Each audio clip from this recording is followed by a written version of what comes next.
الحمد لله نحمده ونستعينه ونستغفره ونؤمن به ونتوكل عليه ونعوذ بالله من شرور أنفسنا ومن سيئات أعمالنا من يهده الله فلا مضل له ومن يضلله فلا هادي له ونشهد أن لا إله إلا الله وحده لا شريك له ونشهد أن سيدنا ومولانا محمدا عبده ورسوله أرسله إلى الناس كافة بالحق بشيرا ونذيرا وداعيا إلى الله بإذنه وسراجا منيرا صلى الله تعالى عليه وعلى آله وأصحابه وأزواجه وذرياته وبارك وسلم تسليما كثيرا كثيرا أما بعد فقد قال الله عز وجل في كتابه العظيم إن الذين كفروا من أهل الكتاب والمشركين في نار جهنم خالدين فيها أولئك هم شر البرية إن الذين آمنوا وعملوا الصالحات أولئك هم خير البرية صدق الله مولانا العظيم وصدق رسوله النبي الكريم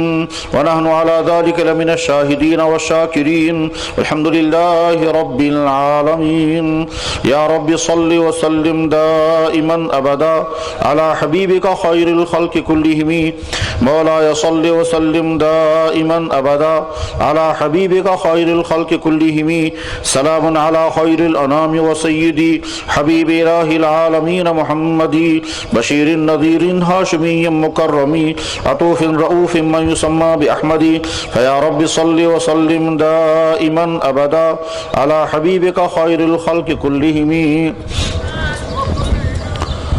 محترم بزرگوں اور دوستو، ہم سب لوگ اس وقت ایک مدرسے کے جلسے میں موجود ہیں. دینی مدارس میں یہ جلسے کیوں ہوتے ہیں، ان کا مقصد کیا ہے اور ان جلسوں کے فائدے کیا ہوتے ہیں، ظاہر ہے یہ جاننا ضروری ہے. تبھی آدمی کو پتہ چلے گا کہ میں یہاں آیا کیوں ہوں، اور اس کے بعد ہی انسان اس مجلس سے فائدہ اٹھا سکے گا.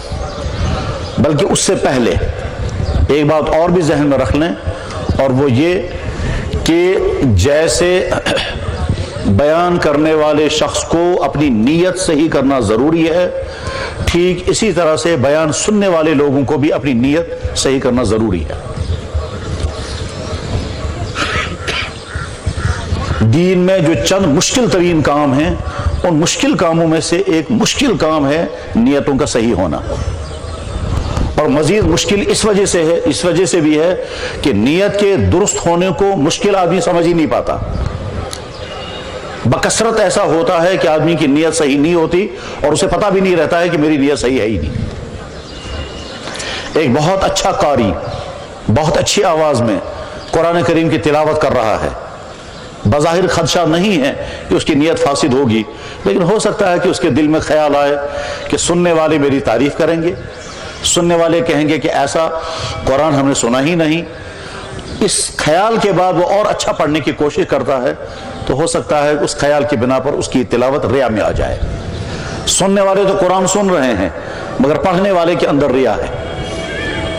نعت پڑھنے والا نعت پڑھ رہا ہے، اللہ نے آواز اچھی دی ہے، کلام بھی بہت مفید ہے، اور وہ یہ سوچ رہا ہے کہ سننے والے جب میری نعت سنیں گے، یاد رکھیں گے، تعریف کریں گے، میرے گلے کی بھی تعریف ہوگی، میرے پڑھنے کی بھی تعریف ہوگی، پھر لوگ مجھے دعوتیں دیں گے، پھر میرا احترام ہوگا. یہ سارا اس کے دل میں خیال آ رہا ہے، اور خیال آتے آتے وہ نعت پڑھ رہا ہے. تو سننے والے تو نعت سن رہے ہیں مگر پڑھنے والے کے ذہن میں ریا ہے، اخلاص نہیں ہے. اسی طرح سے بیان کرنے والا بیان کر رہا ہے اور اس کے دل میں خیال آئے کہ میں ایسا بیان کروں گا کہ سننے والے اش اش کرتے رہیں گے، سننے والے یاد رکھیں گے، بلکہ آگے چل کر کے یہ بھی کہیں گے کہ ایسا تو بیان ہی ہم نے نہیں سنا، لہذا لوگ میری تعریف کریں گے، میرا تذکرہ ہوگا، پھر مجھے دعوت دیں گے، میرے بیان کے لیے لوگ تڑپیں گے. یہ سارا بیان کرنے والے کے ذہن میں ہے، زبان سے وہ دین بول رہا ہے اور ذہن میں ریا ہے. ایسا ہو سکتا ہے کہ امام صاحب دعا کر رہا ہے، اور اس لیے دعا کر رہا ہے کہ لوگوں کی ضروریات پوری ہو جائیں. اسی میں اس کے دل میں خیال آیا میں اتنا تڑپ کر کے دعائیں مانگوں گا، آنسو بہا کر کے دعائیں مانگوں گا، لوگ یاد رکھیں گے. ایسی دعا تو کسی نے بھی نہیں کرائی. دل دہل گئے، آنکھوں سے آنسو بہنے لگے، لوگوں کی چیخیں نکل گئی. بس یہ خیال آ رہا ہے اور لہٰذا اچھی سے اچھی دعا کر رہا ہے. تو دعا کر رہا ہے مگر اندر سے ریا بھی ہے. اس لیے اخلاص پیدا کرنا آسان چیز نہیں، یہ بہت مشکل ہے. بلکہ ایسا بھی ہو سکتا ہے کہ انسان کے ذہن میں ریا ہے اور وہ اتنی چھپی ہوئی کیفیت کے ساتھ ہے کہ سال ہر سال تک وہ ظاہر بھی نہیں ہوئی، اچانک کبھی ظاہر ہو جاتی ہے، اور وہ بھی کوئی شیخ کامل ہے جو پکڑ لیتا ہے کہ اس کے اندر ریا آ گیا ہے۔ بس ٹھیک اسی طرح سے دینی جلسے میں جب انسان آتا ہے تو کبھی یہ ذہن میں آتا ہے بوچھ کس کیا بیان کرے، قسم بیان کیوں تھوس اصل کم کور بیان کرنک طریق کسن کیوں تھوس مجھ یہ بیٹھن گویا امتحان ہند خاطر، یہ بیان بوزن بیوٹمت، یہ امتحان ہند بیوٹمت، یہ سوچان بہ ہسا ون پھلین عالمن کور یم قسمک بیان، پھلین شخصن کور یم قسمک، تمہ آئی عجیب کت، پھلین سن بیان۔ یہ جو سننے والا بیٹھا ہے یہ سوچ کر کے میں دیکھوں گا کون صاحب کس طرح بیان کریں گے، کس صاحب کی آواز کیسی ہے، کس کی معلومات زیادہ ہیں، کس نے زیادہ دلائل بیان کیے، کس نے عجیب واقعات سنائے، کس کے بیان سے ہمارے دل دہل گئے۔ یہ امتحان لینے کے لیے جو آدمی بیٹھا ہے یہ یہی سوچتا رہے گا فلاں نے ایسا بیان کیا، دوسرے نے اس طرح کا خطاب کیا، جب واپس جائیں گے تو تذکرہ کریں گے، تبصرہ کریں گے، کم کیوں بیان کو دم پھلن سن اس واریا اصل، ہم سن تم سن تیوس اصل مگر تیوت اصل وسن ونو کیا تم تچن یاد ونو کیا صاحب بیان بہت زبردست تھا، کیا بیان کیا وہ یاد ہی نہیں ہے۔ تو اس لیے بیان کرنے والے کو بھی چاہیے اپنی نیت صحیح کرے، اور سننے والوں کو بھی چاہیے کہ اپنی نیت صحیح کریں۔ سننے والے کو نیت یہ ہونی چاہیے یا اللہ میں دین کے مجلس میں ہوں، خدا بچ دین چیز مجلس میں ونکینس دین کت میں بوزیں بیان کرنے وول کتنا پہ اونمت یمو یہ انتظام کور تمن کر اللہ تعالیٰ جزائے خیر عطا، اس آمت کتنا پہ امس کر اللہ تعالیٰ جزائے خیر عطا، میں دینس کت بوزن، ات مز اگر کھانا نو کت بوز میں بہ تھاو سہ یاد، اگر کھانا عملی ہند چیز آو بیان کرنا بہ کر تر پہ عمل، اگر کھانا سہ چیز آو بیان کرنا کہ اس گناہک چیز بہ کر کوشش، اگر میں زندگی میں سو گناہ بہ کر کوشش سو گناہ گوس میری زندگی میں دور گژھن، یہ نیت بیٹھ کر کے نیت یہ کرنی چاہیے میرے ایمان میں اضافہ ہوگا، میرے علم میں اضافہ ہوگا، کرنے والی بات اگر کہی جائے گی تو میں کرنے کا ارادہ کروں گا، اور بچنے والی بات اگر کہی گئی تو میں بچنے کا عہد کروں گا، فرض کو بیان کیا گیا تو میں ارادہ کروں گا کہ میں فرض کو ادا کروں گا، اور حرام چیز بیان کی گئی تو مقصد ہوگا اس سے بچو تو میں بچنے کا ارادہ کروں گا، اگر میں بچا ہوا ہوں تو اللہ کا شکر کرنا ہے، اور اگر بچا ہوا نہیں ہوں تو بچنے کا ارادہ کرنا ہے۔ اس نیت کے ساتھ جب انسان بیٹھتا ہے تو اللہ تعالیٰ پھر نواز بھی دیتے ہیں، بلکہ ممکن چھو جناب رسول اکرم صلی اللہ علیہ وسلم اک حدیث مبارک یس مز اک دعا آو کرنا، ممکن چھو سو دعا گژھِ سینس حقس مز قبول۔ جب انسان بیٹھنے والے انسان کی نیت اگر درست ہو، صحیح ہو، تو ایسا ہو سکتا ہے کہ جناب رسول اکرم صلی اللہ علیہ وسلم کی ایک دعا جو آپ نے ارشاد فرمائی ہے اور دعا دی ہے، ہو سکتا ہے وہ دعا اس سننے والے کے حق میں قبول ہو جائے۔ دعا کے الفاظ مبارک اس طرح ہیں، اصل میں وہ حدیث ہے اور وہ اس طرح سے ہے، فرمایا رسول اللہ صلی اللہ علیہ وسلم نے نظر اللہ امرأ سمع مقالتی، تر و تازہ رکھے اللہ تعالیٰ شانو اس انسان کو جس نے میری بات سنی، سرسبد و شاداب خوش و خرم تھا اللہ تعالیٰ تمس انسانس یم انسان میں کات بوز، اللہ سرسبد و شاداب اور خوش و خرم رکھے اس انسان کو جس نے میری بات سنی، فوعاها پھر اس کو یاد رکھا، واداها اور دوسروں تک پہنچایا، سنی، یاد رکھی اور دوسروں تک پہنچائی۔ اللہ کے نبی کیا فرما رہے ہیں؟ نضر اللہ، تر و تازہ رکھے اللہ تعالیٰ شانو۔ اس تر و تازہ کی حدود سمجھنا آسان نہیں ہے، کس چیز کے بارے میں اللہ نے کیا دعائیں دی، اس میں دینداری بھی آ گئی، صحت بھی آ گئی، مالیات بھی آ گیا، اولاد بھی آ گیا، دنیا اور آخرت ہر جگہ تر و تازہ جو کچھ ہو، جو شخص ہوگا وہ ہر اعتبار سے تر و تازہ ہوگا۔ تو جب اخلاص کے ساتھ انسان بیٹھ کر کے سنتا ہے تو فائدہ ہوتا ہے، ایمانی فائدہ، روحانی فائدہ، علمی فائدہ، عملی فائدہ، فکری فائدہ، نہ جانے کیسے کیسے فائدے ہوتے ہیں، غلط فہمیاں دور ہوتی ہیں، نئے حقائق سامنے آتے ہیں، ارادے بنتے ہیں، گناہوں سے بچنے کے جذبے پیدا ہوتے ہیں، عمل کرنے کا شوق پیدا ہوتا ہے۔ غرض یہ کہ فائدے کچھ نہ کچھ ہوتے ہی ہیں۔ ارشاد فرمایا قرآن کریم میں فرمایا گیا وَذَكِّرْ فَإِنَّ الذِّكْرَىٰ تَنفَعُ الْمُؤْمِنِينَ، اے اللہ کے نبی آپ نصیحت کریں، نصیحت کرنے کے نتیجے میں ایمان والوں کو ضرور نفع ہوتا ہے۔ بہرحال اللہ بولنے والے کی نیت بھی درست کر دے، سننے والوں کی نیت بھی درست کر دے، اور مدرسے کا جلسہ منعقد کرنے والے اور تعاون کرنے والوں کی نیت بھی اللہ تعالیٰ درست کر دے۔ اخلاص جب ہوتا ہے تو اس کے اندر برکت ہوتی ہے، اخلاص جب ہوتا ہے تو اس کا ثمرہ صحیح نکل آتا ہے، اور اخلاص جب ہوتا ہے تو اس کے نتائج بہت دور تک ہوتے ہیں۔ نیت سو چیز یم سے بعض تاثیر سے گژھان بدلت، نیت ایسی چیز ہے بعض دفعہ چیزوں کی تاثیر بدل جاتی ہے نیت کی وجہ سے. شمع اگر سیت آس کرن تات کیا کران پھوک چھس دیوان. کانگر اگر زاری آسے تات کیا کران تات دیوان پھوک. پھوک سے چھو نار دازن کی نار سیت گسان.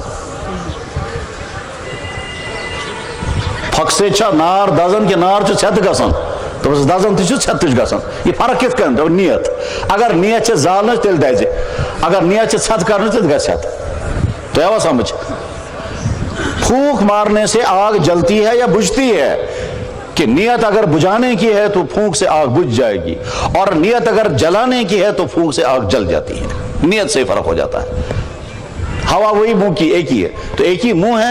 جب ارادہ کیا میں اس پھونک مار کر کے آگ کو بجھانا چاہتا ہوں تو آگ بجھ جائے گی، جیسے موم بتی بجھ جاتی ہے، شمع بجھ جاتی ہے. اور جب ہم اسی منہ سے آگ ہوا نکالتے ہیں، نیت یہ کرتے ہیں کہ آگ جلنی چاہیے، اسی سے آگ پھک جاتی ہے اور آگ جل جاتی ہے. فرق کم سے نیت. بہرحال اللہ جل شانہ کا شکر ہے ہم کو اس مجلس میں پہنچنا نصیب ہوا. دنیا میں قسم قسم کی مجلسیں ہوتی ہیں، فنکشن ہوتے ہیں، اجتماعات ہوتے ہیں، لوگ جمع ہوتے ہیں، شادیوں کے جلسے ہوتے ہیں، کھیل تماشوں کے جلسے ہوتے ہیں، ٹورنامنٹ میں لوگ جمع ہوتے ہیں، کیمنٹریاں سننے کے لیے لوگ جمع ہوتے ہیں، مناظرات المشاصن ساری لوگ جمع، سیاسی جلسے ہوتے ہیں. کچھ کے فائدے ہیں، کچھ کے فائدے نہیں ہیں، لیکن دین کے جلسے میں تو سراسر فائدہ ہی فائدہ ہے. اس میں تو صرف بیٹھنے والے کو بھی اجر ملتا ہے، اس میں تو سننے والے کو بھی اجر ملتا ہے. اس لیے کہ یہاں جو دیکھتا ہے وہ بھی دین، جو سنتا ہے وہ بھی دین، جو سوچتا ہے وہ بھی دین. بولنے والا بولتا ہے تو دین ہی بولتا ہے، سننے والا سنتا ہے تو دین سنتا ہے. تیاریاں ہوتی ہیں تو دین کے لیے ہی خالص خیر ہی خیر اس جلسے میں ہوتی ہے. دینی جلسہ، دینی مدرسوں کے جلسے اخیار کا مجموعہ ہوتا ہے. جیسے دعوتی اجتماعات، اسی طرح سے مدارس کے جلسے اپنے اندر نہ جانے کتنے خیر لیے ہوئے ہوتے ہیں، اور کتنے انسانوں کو اسی طرح کی دینی پروگراموں سے ہدایتیں ملتی ہیں. ایسے لوگوں کو ہم جانتے ہیں جو بگڑے ہوئے تھے، دینی جلسوں میں آ کر کے کہیں سے کہیں پہنچتے ہیں. بہرحال اللہ جل شانہ یہاں آنے کو قبول فرمائے، اور یہاں سے جب ہم واپس نکلیں تو ہدایت کا ایک نیا جذبہ لے کر کے نکلیں. اللہ کرے ہمارے ایمان میں اضافہ ہو چکا ہو، ہمارے علم میں بھی اضافہ ہوا ہو، اور ہم کو دین پر چلنے کا ایک نیا جذبہ ابھرا ہو، اور گناہوں سے بچنے کی ایک نئی فکر لے کر کے ہم جا رہے ہوں. اللہ کرے یہ مجلس ہمارے لیے مفید سے مفید تر ہو. حضرات، یہ جو دینی مدرسے ہیں، یہ دینی مدرسوں میں عام طور پر سال کے اندر ایک مرتبہ یہ جلسہ ہوتا ہے. اس جلسے کا مقصد کیا ہوتا ہے؟ مختلف حضرات مختلف طور سے اس کو بیان کریں گے. میں یہ سمجھتا ہوں کہ دینی مدرسوں کے جلسوں کے دو مقصد ہوتے ہیں. اخ مقصد آسان کہ مدرس چھو کیا مدرسہ میں کیا چیز شما تیار کرنا، یہ کیا شما پڑھنا یہ تم تیار گئے تم چھ کیا یہ ہاؤ امت سے. یہ امت کے سامنے یہ نقشہ آ جائے گا کہ مدرسہ کیا ہوتا ہے، مدرسے میں کیا پڑھایا جاتا ہے، مدرسے میں تیار ہونے والے افراد کیا بنتے ہیں، یہ آگے امت کی کون سی ضرورت پوری کرتے ہیں. یہ کارکردگی امت کے سامنے آئے. گویا مدرسے والے کہتے ہیں اے ہمارے دینی مسلمان بھائیوں، تم نے جو مدرسوں کو تعاون دیا، تم نے جو مدرسے کے لیے دعائیں دی، تم نے جو چندے دیے، تم نے جو بچے بھیجے ہیں، اپنی آنکھوں سے آ کر کے دیکھو یہاں تیار کیا ہوا ہے. تمہارے دیے ہوئے امداد کس چیز پر خرچ ہوئی، یہاں کیا چیز نئی تیار ہو گئی جو تمہاری سوسائٹی تمہارے گھروں میں پہنچ کر کے تم کو دین پہنچائے گی. تو اپنی آنکھوں سے دیکھ لیں کہ مدرسہ ہوتا کیا ہے، مدرسے میں پڑھایا کیا جاتا ہے، مدرسے کا ہدف گول کیا ہے، اس کا ٹارگیٹ کیا ہے، وہ کس مقصد کے لیے قائم کیا جاتا ہے، اپنی آنکھوں سے. اور یہ اس لیے بے انتہا ضروری ہے کہ بے شمار مسلمان دینی مدرسوں کی اہمیت اور اس کی افادیت کو جانتے ہی نہیں ہیں. بے شمار مسلمان چتیم بار بار ہے مدرسہ میں کیا ضرورت ہے، یہ مدرسہ کات لگا کیا نیرے جم کیا کرن برونکن جمن پھاک لگا. طرح طرح کی باتیں ذہنوں میں آتی ہیں ایمان والوں کے ذہن میں، اور بعض دفعہ تعجب بھی ہوتا ہے کہ ایمان والوں کا ذہن کیسا ہو گیا ہے. ان کو یہ بھی سمجھ میں نہیں آتا ہے جو چیز تیار ہو رہی ہے وہ ہماری سب سے عام ضرورت ہے. اس لیے مدرسوں کے ذریعے جب جلسے ہوتے ہیں تو ان مدرسوں کے جلسوں سے